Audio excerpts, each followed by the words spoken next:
7154페이지 제2절 낮은 신분인데 낮아진 신분으로 그렇게 말을 해도 됩니다. 6장에서 10장 45절까지.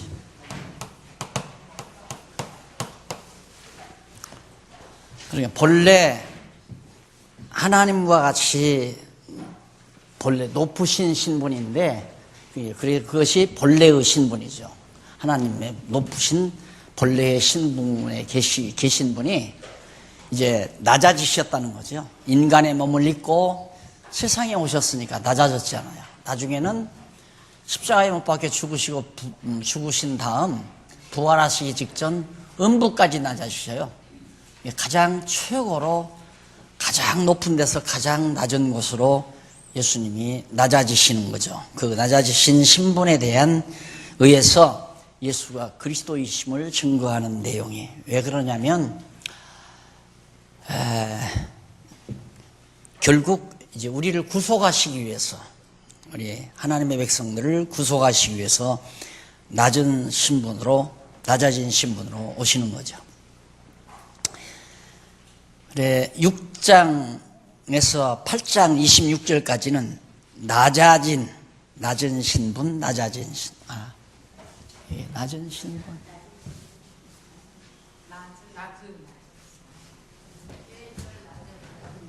네, 낮은 신분인데 여기는 낮은 신분. 그 다음 이제 1번이 낮아진.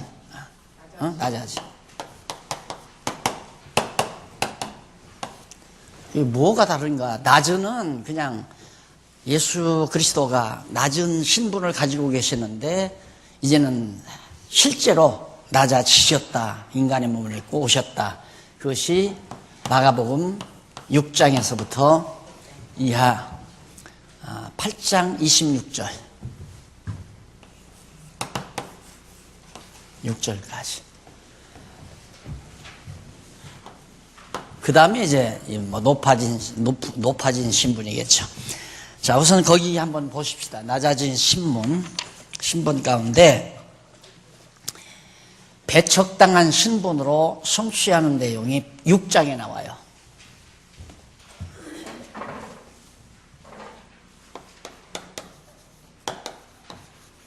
예수님께서 배척을 당한다. 인간들로부터 배척당하는 것은 굉장히 낮아지신 거죠. 배척당하는 것 자체가.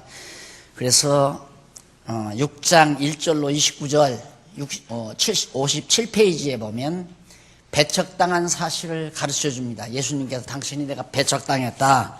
이 사실을 가르쳐 줌으로 당신이 낮아진 신분임을 말해주고 있는 거죠.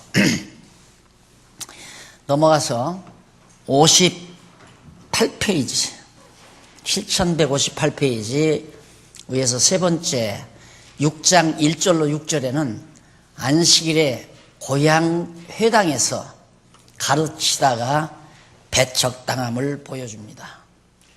예수님께서 고향 땅에 가서 성경을 가르치다가 하나님 말씀을 전파하다가 고향 백성 사람들로부터 배척을 당해요. 이런 배척당하는 것도 다 여러분들이 이제 내용에서 읽으셨겠지만 선지자들이 다 고향에서 배척을 당하잖아요. 선지자들이. 그런 것처럼 예수님도 그 앞에 57페이지 한번 보세요. 7157페이지 제일 아랫문단 일찍이 여호와 하나님께서는 나오죠. 아랫문단 9째 줄 밑에서 9째 줄 일찍이 여호와 하나님께서는 엘리야 선지자로 백성에게 배척을 당하도록 섭리하신 사실이 있고 이사야 선지자로 사람에게 멸시를 당하는 자, 백성에게 미움을 받는 자, 관원들에게 종이 된 자에게 열왕이 일어나며 방백들이 경배한다. 이사야 49장 7절에 나오는 말씀입니다. 또 그는 멸시를 받아서 사람에게 실어버린 바 되었으며 간고를 많이 겪었으며 질고를 아는 자로 멸시를 당한다고 이사야 53장에도 예언했고요. 에레미야 선지자로 고향 사람들에게 배척을 당하도록 섭리하셨다고 에레미야 11장 21절에도 많죠. 처음에 한동안은 이렇게 성경 구절을 가능하면 여러 개 이렇게 하다가 보니까 지면만 자꾸 많아지고, 그래서 대표적인 거 하나를 딱 싣고 말았거든요. 그래서 내가 하는 얘기예요. 이 다음 나 눈 감으면 박용기 목사는 요거밖에는 몰랐는데 요런 말씀도 있고 요런 말씀도 있다고. 군더더기는 아니지만 그게 무슨 필요가 있어요. 성경사전 보면 쫙 다 나오는 거예요. 예, 그런 장난에 자꾸만 하다가 보면 이 성경신학이 자꾸만 곡해된단 말입니다.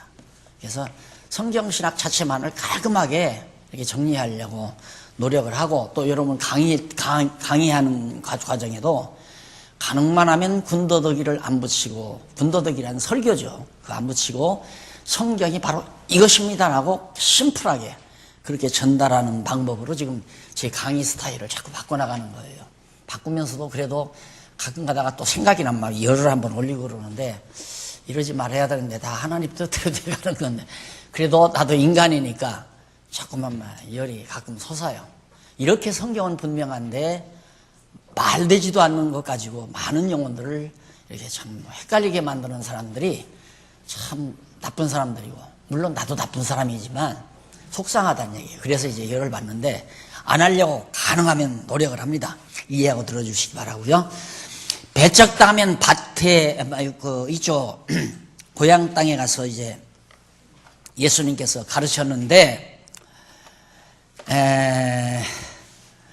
그거 왜 그러냐면 당신이 참 선지자로 오신 진정한 참 그리스도이심을, 신분 자체가 참 그리스도다. 나는 선지자들이 과거에 배척당하듯이 나도 참 선지자로 왔기 때문에 당연히 고향 땅에서 봐라 내가 이렇게 배척당하지 않느냐. 그래서 결국은 예수님의 생애를 이렇게 보면요, 그 생애 자체가 우리에게 어떤 생활의 교훈을 주려는 게 아니라 당신 스스로를 증거하도록 보여주는 하나의 드라마예요. 쉽게 말하면 연극이고. 그래서 우리로 말하면 그걸 보고 예수가 그리스도이심을 알게 하기 위해서. 그러니까 고향 땅에 있는 고향 사람들을 잘 가르쳐서 예수 믿고 천국 가게 하려고 가서 가르친 것이 아니라, 근본 목적은 고향 사람들로부터 자기가 배척당하기 위해서 고향에 가서 가르쳤다, 그 말이에요. 아시겠죠? 뭐가 중요한지 아시겠죠? 배척당하는 것이 매우 중요하다. 왜? 과연 예수는 배척당할 만큼 낮은 신분을 가지고 계시다. 그 다음 이제 7절로 13절에 보면, 59절에 배척당하면 발에 먼지를 떨어버리라고 제자들에게 말을 하죠. 예수님만 배척당하는 것이 아니라 예수를 증거하는 제자들까지라도 가서 동네에 가서 전도한다 이거예요. 우리는 하나님의 말씀을 이렇게 전하다가 안 들으면 막 속상하고, 저거 어떻게 저거 이겨먹어가지고 저거 콧대를 꺾어서 예수를 믿게 만드나. 그건 아니에요. 그냥 믿거나 말거나 전하는 거예요. 전하면 받으면 택한 백성은 들을 게 있어서 듣고 믿는 거고, 안 들으면 안 듣는 걸 내가 어떻게 억지로 하겠어요. 예수님도 그 말이거든요. 제자들을 내보내서 전하게 하면서 어느 마을에든지 들어가서 전해라. 그래서 영접하면 그 집에 들어가서 머물고, 영접지 않으면 그 마을 떠날 때 발에 먼지를 털털 털고 떠나라 이거예요. 그 먼지가 증거하게 하기 위해서. 먼지가 나중에 너한테 복음을 증거했다, 이걸 정인 노릇하게 하려고 먼지를 떨어버리라고. 그러니까 예수님은 벌써 이 땅에 오셔서 배척당하실 것을 알고 오셨고, 실제로 생활 속에서 배척을 예수님이 당하고 계시는 겁니다. 제자들도 배척을 당하는 거고요. 6장 14절로부터 29절, 요한이 헤롯에게 배척을 받아 죽임당한 사실을 알려줍니다. 참 성경이 그만큼 맥을 못 잡으면, 다시 말해서 그 의미를 찾지를 못하면 전혀 연결이 안 돼요. 금방 제자들에게 가서 너희들 영접지 않으면 뭔지 들어보리라 그러더니만 갑자기 장이 바뀌어가지고, 내용이 바뀌어가지고, 이에 예수의 이름이 드러난지라 헤롯 왕이 듣고 가로되. 헤롯 왕 사건이 나와요. 헤롯이 세례 요한을 죽인 사건이 나온다 이 말이에요. 그러니까 이게 제자들에게 먼지 털어버리라는 말과 헤롯이 세례 요한을 죽였다는 말은 완전히 엉뚱한 얘기 아니에요. 표면적인 내용만 보면. 그러나 그 이면을 보면 세례 요한도 이렇게 배척을 당했구나. 예수의 증인인, 그리스도의 증인인 세례 요한도 배척을 당해 죽음을 받았구나. 그것이 바로 예수님의 낮은 신분에 대한 증거로 채용이 된 거란 말입니다. 그러니까 우리가 이 땅에서 우리도 마찬가지죠. 그리스도를 증거하면서 존경받고 성공하고 출세하려고 생각하는 건 사기성이에요. 이건 사기성. 예수님이 버림받았는데 그리스도의 제자들인들 우리들은 왜 버림 안 받겠어요? 멸시당하고 천지당하고. 그런데 예수를 증거함으로 성공하고 영화를 누리려고 생각하는 그 착상 자체가 벌써 사기성 있는 생각이죠. 예. 그렇다고 해서 뭐 내가 구태 억지로 고난을 택하라는 얘기는 아니에요. 하나님께서 우리를 존귀케 하면 존귀해 줄 수도 있고, 멸시당하게 하면 당할 수도 있고. 그러니까 멸시를 당한다 해도 당연하게 생각해야 하는데, 우리는 멸시당하는 것은 당연하지 않고, 존경받는 것만 당연하다고 생각하니까, 거기에서 이제 많은 문제가 도출되는 거죠. 자, 그래서 요한이 헤롯에게 배척을 받아 죽임을 당한 사실을 쭉 열거한 내용이 바로 29절까지 소개되고 있습니다. 그 다음 이제 아주 잔인하게 죽였죠. 헤롯이 이제 헤롯이 이제 예수님 당시에 유대인의 가짜 왕, 엉터리 왕이죠. 유대인의 왕이에요, 헤롯이. 근데 엉터리 왕이에요. 왜냐하면 그건 아브라함과 다윗의 자손으로 다윗 왕가를 이은 왕이 아니니까 가짜 왕이에요. 그게 요한계시록에서 이제 가짜 멸류관을 쓰고 나타나는 열왕으로 등장을 합니다. 헤롯 같은 이런 사람들이. 근데 이러한 엉터리 왕에게 세례요한, 지가 정말로 참 만왕의 왕으로 오신, 앞에서 언급한 통치자로 오신 그리스도의 대행자라면, 그리스도의 전통을 이은 대행자 왕이라면 그리스도를 증거하는 세례요한을 죽여서는 안 되죠. 그런데 그리스도가 미운데 그리스도를 증거하니까 세례요한을 죽인 거예요. 특히 이제 자기 생일에 잔치를 베풀었는데 그 동생의 아내를 뺏어서 살았잖아요. 헤롯이. 나쁜 놈이죠. 그래서 이제 딸을 낳았는데 이쁘니까 딸을 자기 생일잔치 연회에 불러내가지고 춤을 추라고 그랬어요. 이 딸이 이제 춤을 잘 췄잖아요. 그러니까 딸을 불러 앉혀놓고, 야, 너 내가 뭘 줄까? 뭘 달라고 하든지 내가 너한테 주겠다. 그러니까 요 딸년이 앙증맞게 저 엄마한테 가서 아빠가 지금 뭐를 주어도 준다는데 뭘 달라고 할까? 그러니까 어머니가 얼마나 잔인합니까? 난 그래서 여자들 무서워요. 와, 자기 결혼 반대했다고. 그러니까 자기가 동생을 버리고 동생의 형에게 다시 재가를 하는 걸 세례요한이 반대했잖아요. 그건 옳지 않습니다. 바른 말 했다고 해서 감옥에 갖다 가둬놨단 말입니다. 그러니까 이 여자가, 동생의 아내가 헤로디아죠. 이름도 참 배기 싫게, 아주 듣기 싫게 만들어놔, 헤로디아. 사람이 배기 싫으니까 이름도 배기 싫어요. 그래가지고 세례요한 목 잘라서 쟁반에 담아달라고 그래 딸에게 그걸 시켜서 되겠느냐 말입니다. 그게.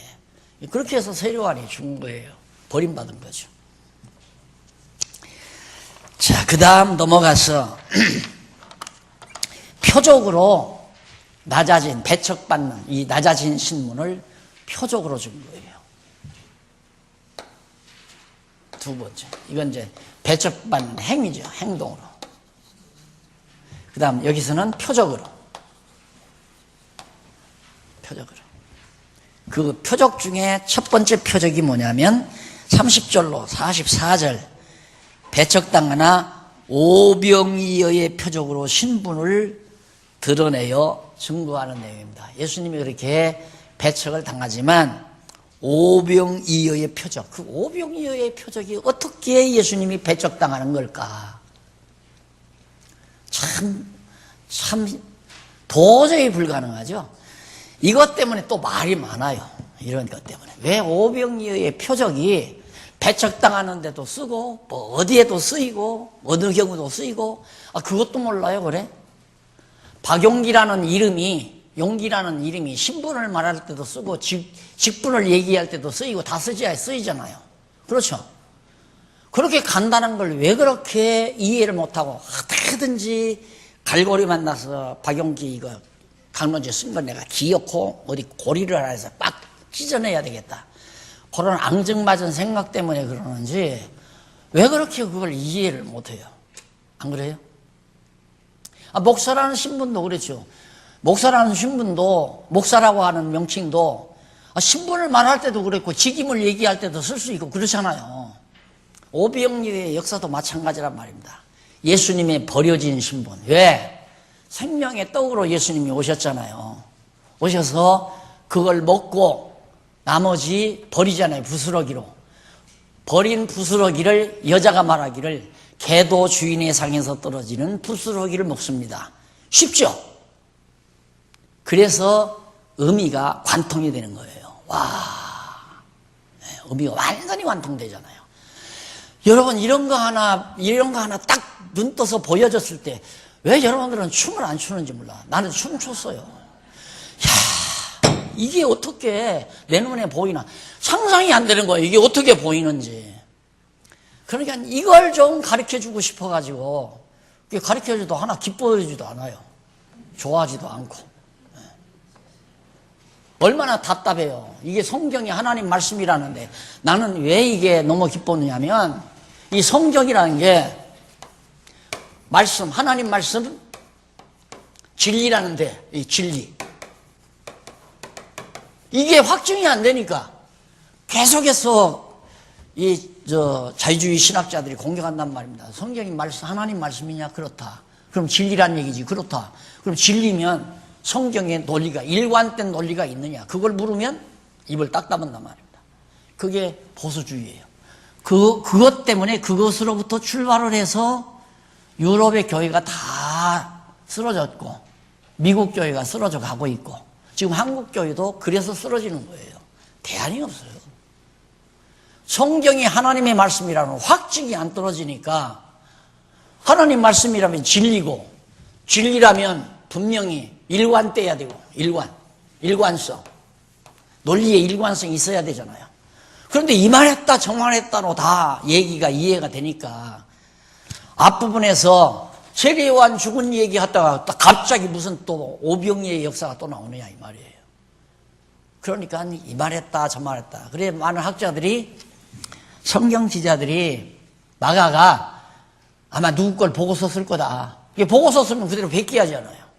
근데 보고 쓴 게 아니야. 내가 차라리 말하려면 마가가 그냥 생각나는 대로 이렇게 썼는가 보다. 이거에 생각나면 이거 쓰고 저거 생각하면 저거 쓰고. 성경이 그렇게 되어 있어요. 그래서 그걸 문서설이라고 그래요. 문서설. 그래서 요즘 기독교 신학계에서 가장 권위 있게 통용되는 성경관 중에 하나가 문서설이에요. 온갖 잡다한 문서들을 주워서 수집한 잡지와 같다. 잡지는 김 박사가 쓴 글, 이 박사가 쓴 글, 뭐 어느 수필가가 쓴 것, 이런 거 주워 모아서 막 더덕더덕 다 주워 모아서 이렇게 편집해 놓은 걸 잡지라고 그러잖아요. 성경도 잡지라 이거예요. 그러니 이런 못된 놈의 인간들의 가슴팍에다가 비수를 꽂을 수 있는 말씀이 막 발견이 되니까, 진리 싸움에서 이길 수 있는 무기가 발견이 되니까 얼마나 좋았겠어요. 10년 동안 학창 생활하면서 다 고민이 그건데, 예수가 그리스도라는 사실이 분명한가? 하나님 살아계신가? 그래 나는 그래서도 안 했지만 목사는 안 되려고 그랬잖아요. 그러니까 정말 이런 거 하나씩 쉽잖아요. 예수님께서는 하늘로부터 생명의 양식을, 하늘로부터는 양식으로 참양식으로 이 땅에 오셨는데 배고픈 무리들에게 오병이요, 물고기 오병, 물고기 5마리와 떡 2덩어리, 아니 떡 5개와 물고기 2마리, 이거 소년에게서 받아가지고 축사해서 나눠줬다 이 말이에요. 이걸 설교자들의 눈이나 부흥사들의 눈에는 전부가 이게 축복받는 비결로 보이는 거예요. 축복받는 비결 다 내놔라. 가진 거 다 내놔라. 봐라, 떡 5개하고 물고기 2마리하고 5,000명 먹고도 남아 터졌다. 이게 비결이 뭐냐? 소년이 하나 아낌없이 전 재산 다 내놨다. 소년에게 가지고 있는 건 물고기 2마리, 떡 5개 이거밖에 없는데 그걸 온전히 주님께 드리니까 하나님이 복을 쏟아부어가지고 5,000명 먹고 남았지 않느냐. 그렇게 성도는 맞아, 전셋집이라도 내가 꺼내다 내야 되겠구나. 그래서 다 낸 거 아니에요, 과거에. 그러니 또 이 생각하면 또 열나니까 하지 말아야 하는데 이게 버릇이 돼가지고 거짓말이에요. 다 거짓말. 근데 그들이 나처럼 알고도 그렇게 했으면, 내가 만약에 이렇게 깨닫고도 그렇게 하면 나는 사기꾼이에요. 그런데 모르고 그러니까 멍충이지, 멍충이.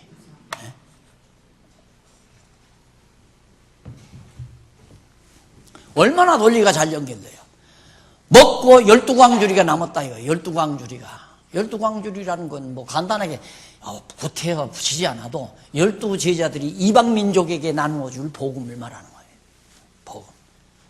그러니까 유대인들이 먹고 남은 부스러기 버림받는 거죠. 유대인들이 버린 예수를 누가? 이방인들이 먹고 살 수 있다.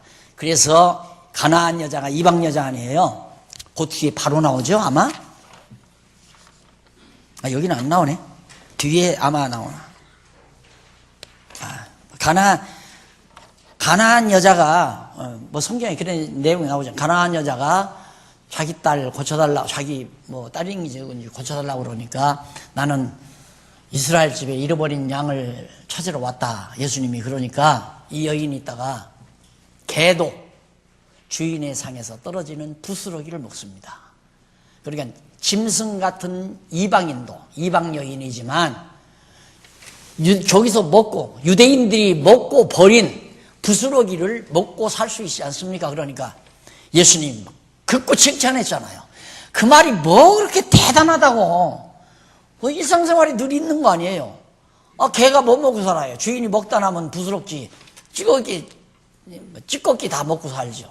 구정물통에 있는 찌꺼기 건져주면 개가 먹고, 돼지도 먹고. 일상생활에 있는 얘기인데 그 얘기하는데 예수님이 그 여인에게 내 믿음이 크도다. 뭐냐면 유대인들은 예수를 버리고 이방인들이 예수를 참 생명의 떡으로 오신 예수 그리스도를 영접할 것을 이방 여인이 벌써 믿고 있다 이 말이에요. 그래서 응해주잖아요. 따라서 역시 오병이어의 표정 역시 예수님께서 버림받아 낮아진 그리스도의 모습을, 그리스도이심을 이렇게 비유를 통해서, 표정을 통해서 드러내셨다. 그 다음 45절로 52절에 보면 바다 위로 걸어서 오는 표적으로 신분을 드러내어 증거하는 내용입니다. 예수님께서 이제 즉시 제자들을 재촉해서 자기가 무리를 보내는 동안에 바다로 이제 배 타고 앞서 건너편 벳세다로 건너가셨잖아요, 예수님이. 그리고 무리를 작별하신 후에 기도하러 산으로 예수님이 가십니다. 저물 때 바다 가운데 있고 예수는 홀로 물에 계시다가 바람이 거스려 불어 제자들이 괴로이 노를 젓는 것을 보시고 밤 사경, 깊은 밤에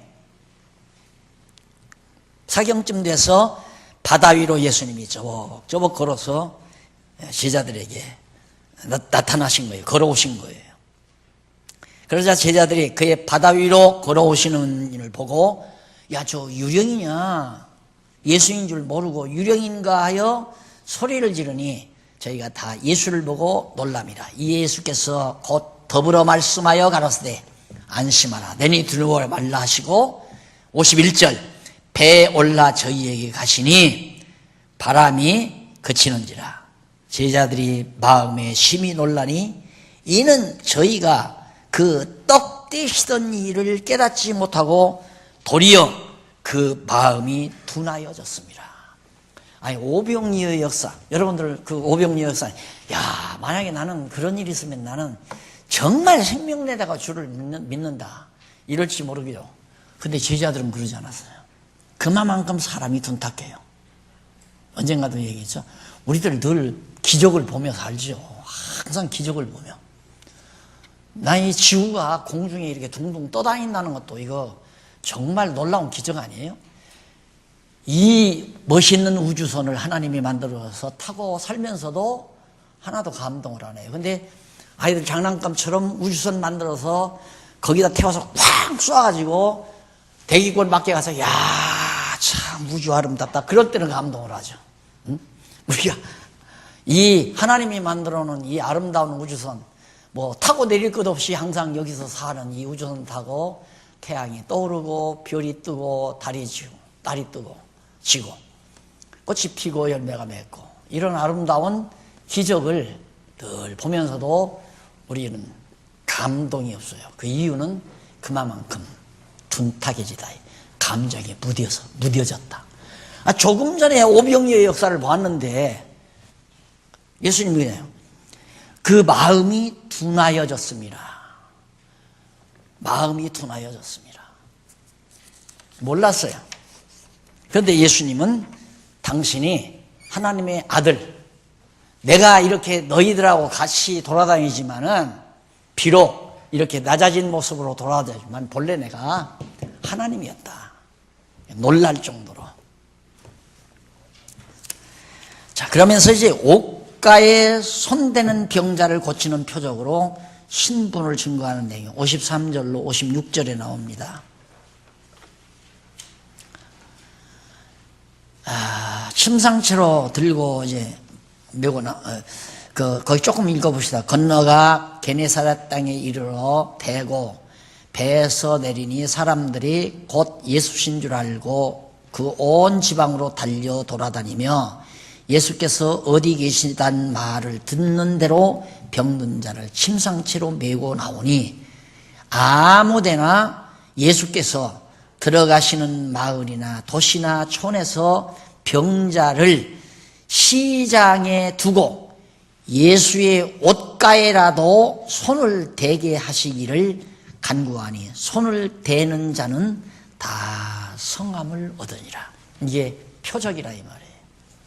이런 일이 어느 누구도 불가능하잖아요. 그래서 표적은 즉석에서 다 낫는다. 믿거나 말거나 모든 병자가 100명이면 100명 다 낫는다.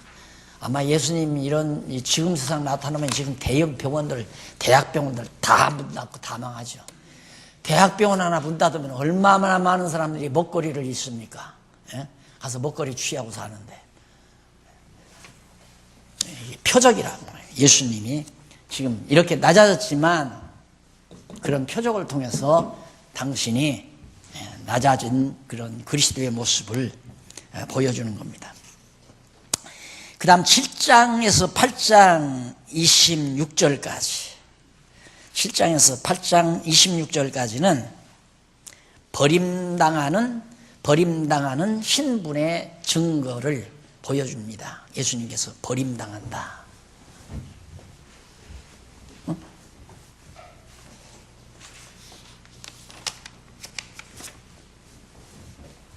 아까 여기서 이가 버림당하죠. 배척당하고 버림당하고.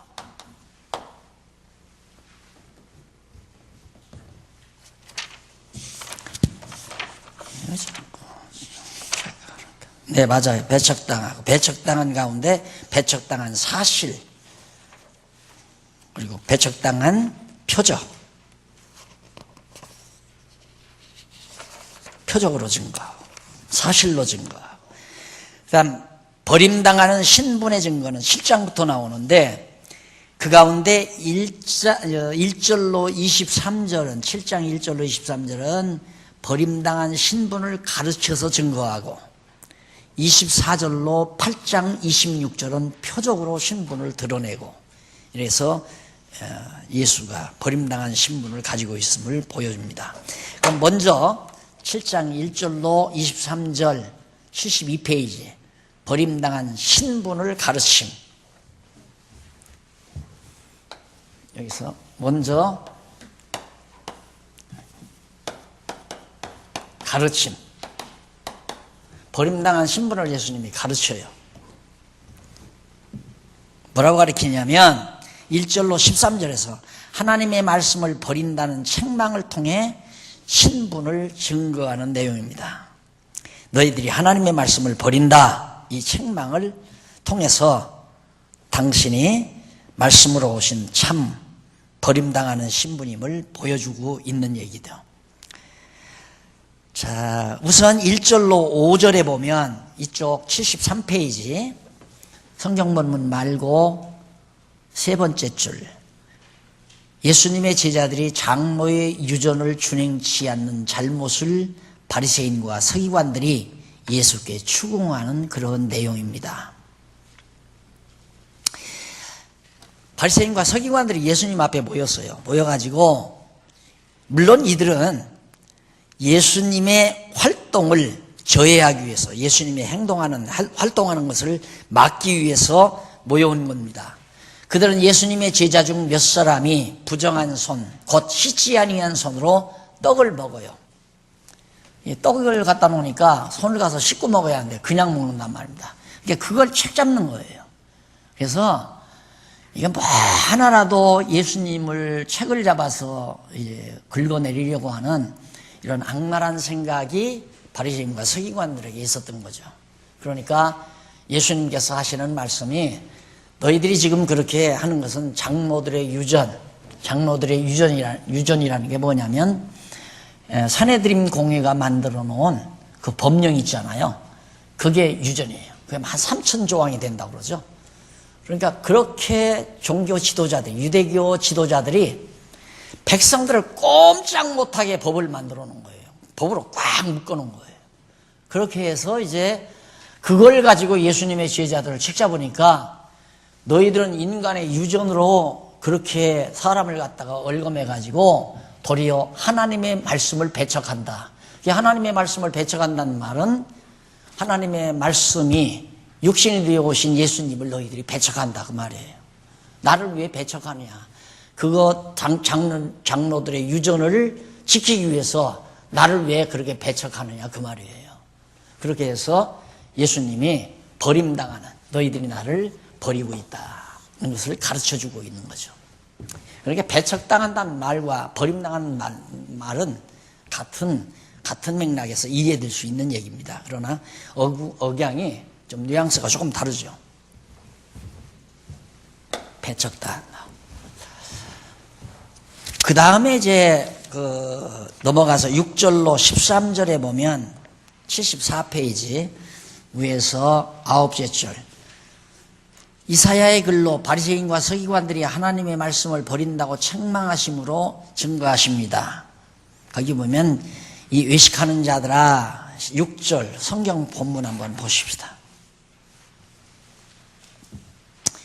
성경 본문 6절에 보면 가라사대 이사야가 너희 외식하는 자에 대하여 잘 예언하였도다. 기록하였을 때 이사야가 뭐라고 했느냐면 이 백성이 입술로는 나를 존경하되 마음으로는 내게서 멀도다. 사람의 계명으로 교훈을 받아 가르치니 나를 헛되이 경배하는도다 하였느니라. 사람의 교훈으로 가르친다. 그러니 하나님을 헛되이, 이사야 선지자가 예언한 대로 지금 너희들이 하고 있다. 바리새인과 서기관들이. 왜? 사람들이 만들어 놓은, 그러니까 참 조심스러운 게 뭐냐면 이 설교라고 하는 것이 얼마나 위험한 거냐. 자기가 만든 내용 아니에요. 그래서 나는 성경 내용만 알아듣도록 설명을 해줘라. 가르치는 자가 없으니 어떻게 내가 알리요.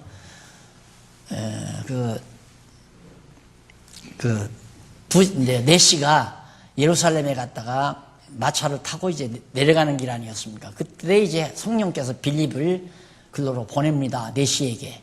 가서 보니까 네시가 이사야서를 읽고 있는 거예요. 그러니까 너 그걸 읽는데 그거 무슨 뜻인지 아느냐 그러니까 가르치는 자가 없으니 내가 어찌 알리요? 라고 대답하잖아요. 성경을 가르쳐라 그 말이에요. 그냥 성경만 이게 이런 뜻입니다라고 가르쳐줘라요.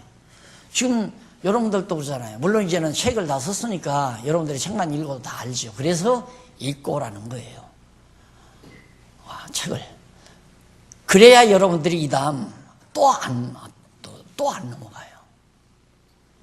그냥 사람들이 하는 설교를 들으면 다 그럴듯해요. 다 만들어 놓으니까, 그렇게 그럴듯하게 만들어 놓으니까. 한국교회 성도들이 다 설교 듣고 살잖아요. 그게 사람이 만든 설교문을 듣는 거라 이 말이에요. 사람이 만든. 그 당시는 이제 산헤드린 고기가 만들어 놓은 법령 뭐라고 그랬죠? 법률. 내가 가물가물. 뭐죠? 예? 유전인데 그 명칭이죠. 예? 산헤드린 공회원들이 만든 법령. 탈무드는 아니고. 탈무드. 토라가 탈무드 맞아요. 탈무드가 다 인간들이 그 종교 지도자들이 백성들을, 유대 백성들을 다스리기 위해서 만들어 놓은 법이에요. 그것과 장로교 헌법과 뭐가 달라요? 다 똑같아요. 그 사람들도 성경 근거해서 만들어 놨어요. 장로교 헌법도 성경 근거한다고 해서 성경 구절 하나하나 해서 만들어 놓은 거예요. 그래서 아니다. 그건 아니다. 그냥 성경만 깨달으면 된다. 신앙생활이란 뭐냐? 성경 깨닫는 거예요. 교회생활이란 뭐냐? 성경 공부하는 거예요. 그게 제일 우선이에요. 제일 첫째. 그 다음은 성경 깨닫고는 아까 내가 기업인들 선교 사업 하는 건 얘기했는데 이 말 잘못 전하면 또 선교 사업을 해야 천국 간다 이렇게 들을까 봐서 내가 정정을 하는 게 아니라 보충을 합니다. 선교하려고 하는 사람들이 성경 모르고 구원 못 받은 사람들이 선교하려고 안 해요. 이게 성경 깨닫고 나면 뭔 일이 가치로운 일이다. 참 가치 있는 일이다. 이 진리의 말씀을 좀 사랑하는 사람들과 나누고 싶다. 이 생각은 자연스러운 거 아니에요. 그렇게 나누고 싶어서 행하는 일이 선교 사업도 되고 전도 사업도 된단 말이에요. 근데 이미 그렇게 말씀을 깨닫고 천국에 대한 소망이 확실한 분이 예배당 안 나왔다고 해서 지옥 가느냐 이 말이 그건 아니다 이거예요. 그러니까 이제는 성경 공부가 가장 중요한 거예요. 무엇보다도 중요해요. 바울도 가면 성경 공부 시켰잖아요. 예수님도 앉으면 가르치고 어디 모이면 가르치고 행위로 가르치고 표적으로 가르치고 배우는 거예요. 어디 묵도하십시다. 시편 교독하십시다. 그 다음 사도행전이란다. 신앙 고백하십시다. 하면서 앉았다 일어섰다 하면서 이상한 옷 입고 쇼하면서 그렇게 했다는 거 성경에 한 군데도 없어요. 어느 군데도 없어요. 그거 다 인간들이 만들어 놓은 형식이란 말입니다. 이 얘기를 지금쯤은 내가 이렇게 마음대로 할 수 있어서 참 좋습니다. 정말로. 근데 개혁 당시만 하더라도 이런 얘기를 노골적으로 해버리면 저 박목사 저 완전 이단이로구나 이렇게 볼 사람들이 서양이 있고 그것 가지고 또 물고 늘어지고 난리가 쳐서 이제 1년 지나고 나서 이제는 진짜 모이기를 패하지 말라는 교훈대로 정말로 말씀을 깨닫고 믿는 것과 아는 것이 하나 된 사람들이 모이고 싶어서 모이잖아요. 모이기를 패하지 말라라고 하는 명령 지키기 위해서 모이는 게 아니라 모이는 시간만 되면 그냥 모이고 만나고 싶어서 모이고 싶어서 모이잖아요. 이것이 정상적이에요. 가장 정상적인 거. 안 그러면 주일날 하루라도 빠진 사람은 그냥 다 하나님의 진노 아래서 고통을 사정없이 받아야 돼. 그냥 위장병을 비롯해서 간장병을 비롯해서 그냥 온갖 병으로 시달려야 되고 말도 안 되는 얘기예요.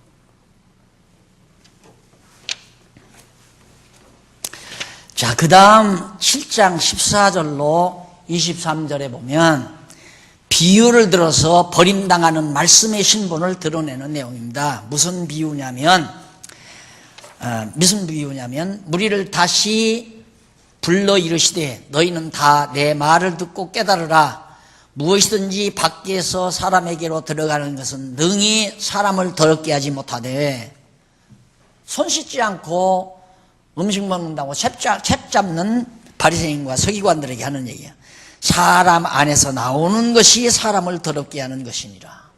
우리가 입으로 들어가는 것이 나를 더럽게 하는 것이 아니라 내 마음속에 더러운 것들이 입으로 나올 때 욕설, 증오, 핍박, 비난 이런 것들이 다 인간을 자기를 더럽게 하는 거죠. 내가 욕하면 내가 더러운 거고 내가 비난하면 내가 더러운 거고. 사람 안에서 나오는 것, 무리를 떠나 17절 무리를 떠나 집으로 들어가시니 제자들이 그 비유를 물었습니다. 제자들이 그것도 아직도 못 깨닫는 거야. 예수께서 너희도 이렇게 깨달음이 없느냐. 예수님이 야 어떻게 그렇게 멍청하냐 이 말이죠. 왜 그렇게 못 깨닫느냐.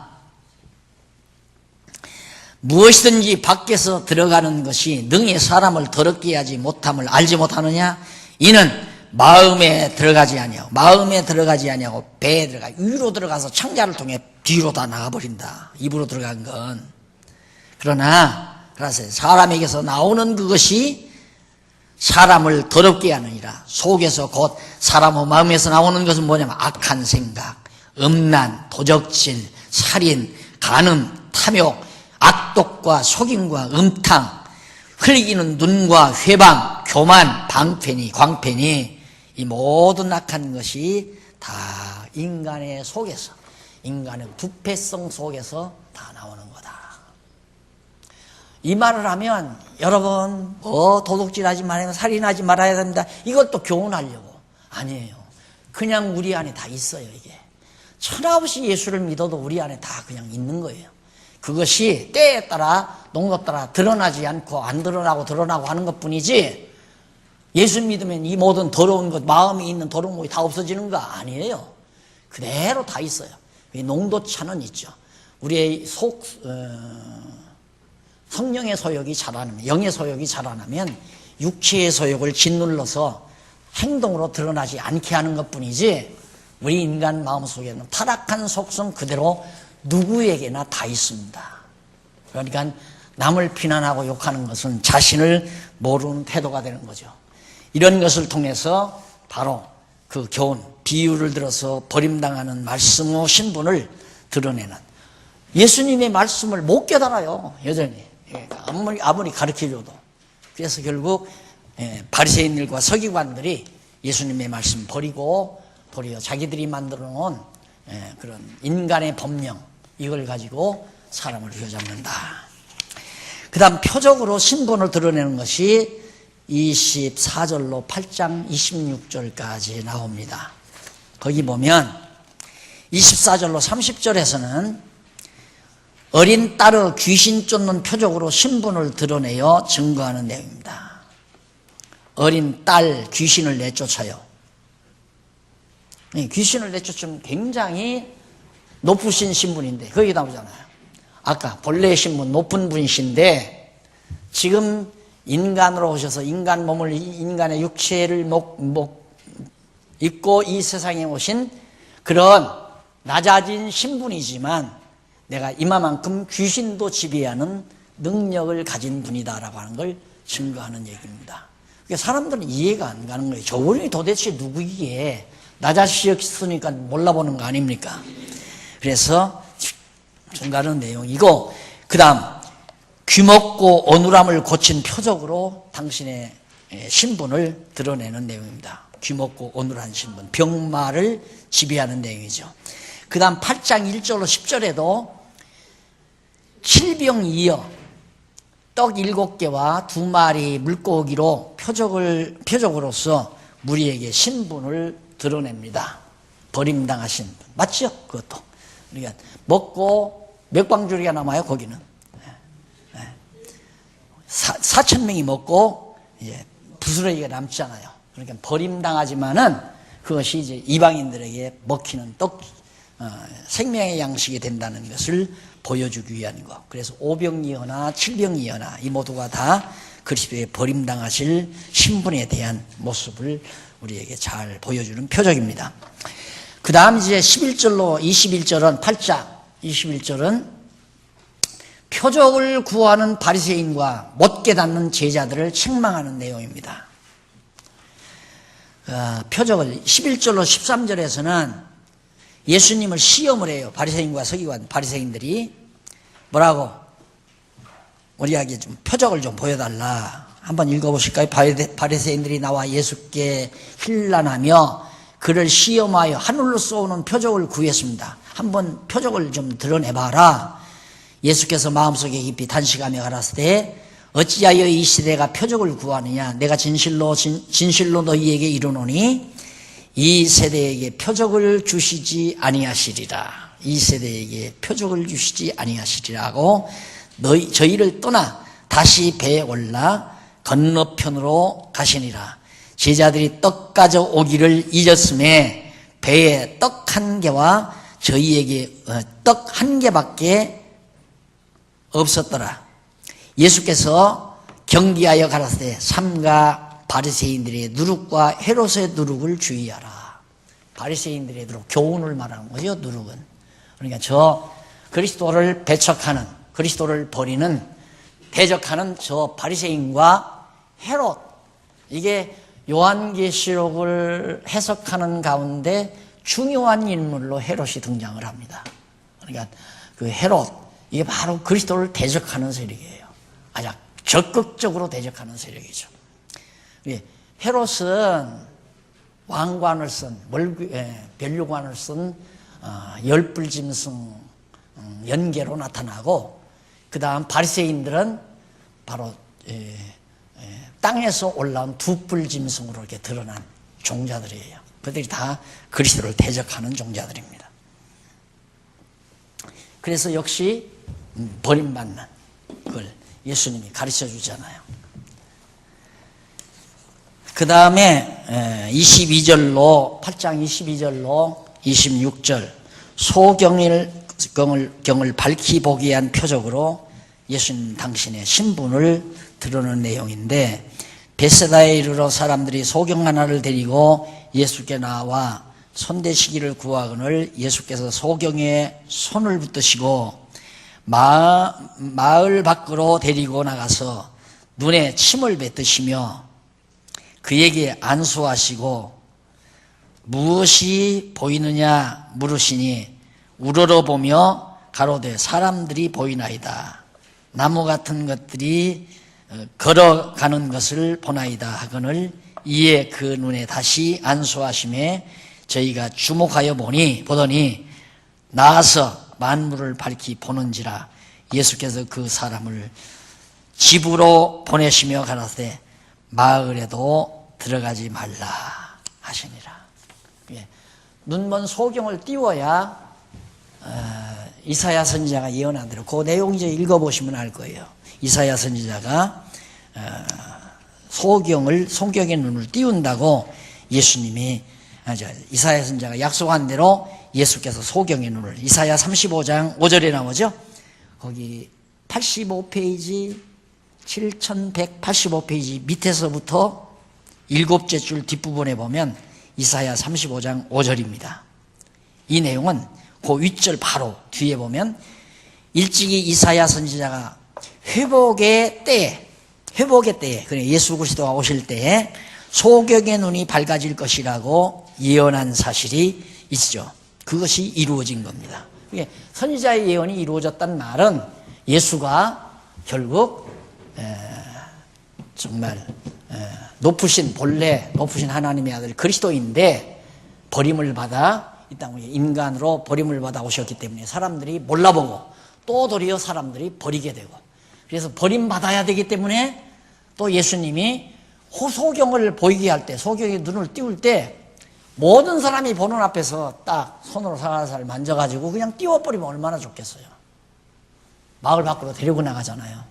데리고 나가서 고쳐주고는 뭐 보이느냐, 뭐 사람들이 기둥 같은 거, 나무 같은 거에 지나가는 게 보입니다.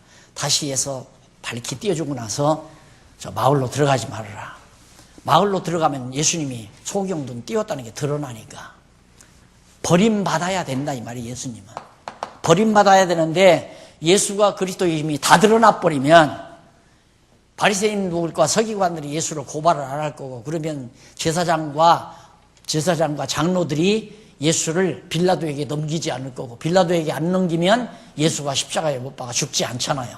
더 낮아져야 되는데, 예수는 십자가에 못 박아 죽어서 음부까지 낮아져야 되는데, 중간에 병 고쳐가지고 다 깨달아 버리면, 귀 있는 자만 들어야 되는데 귀 없는 자들까지, 불택자들까지 다 알아버리면, 그러니까 바리새인과 서기관들까지, 장로들과 제사장들까지, 유대 소위 말해서 사내들인 공용원들까지 다 알아버리면 예수를 십자가에 못 박아 버릴 자들이 없다는 말이에요.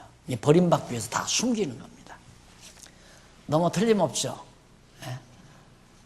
자, 내가 이렇게 얘기하니까 맞다. 그러나 그냥 성경만 보고는 좀 힘드실 거예요. 그래서 내가 도와드린 것 뿐이니까, 이해가 가셨으면 강의를 참 잘한 거고, 아직도 이해를 못했으면 제 말이 좀 어눌한 거고, 그겁니다. 그 차이가 있으니까 아직도 뭔가 아리까리하면 선배들에게도 한번 배울 필요도 있고, 저에게 다시 물어드리면 제가 자세하게 또 한 번 설명을 해드리도록 하겠습니다. 다음 시간 이렇게 숙제를 내도 안 해오신다는 것 내가 다 알면서도, 그래도 나는 말을 해야 되잖아요. 안 해오셔도. 하는 분이 하시겠지만, 8장 27절로부터 10장 그 이하까지, 8장, 9장, 10장, 11장, 12장까지 한번 읽어보시면 대단히 감사하겠습니다. 오늘 강의 여기서 마무리합니다.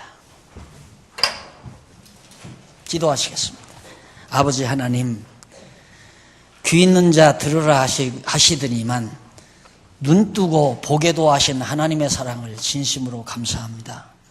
하나님 아버지요, 우리 더욱 둔해지지 않게 해주시고 말씀에 민감해서 이 말씀의 힘으로 거친 세상을 승리하며 살 수 있도록 은총을 베풀어 주시옵소서.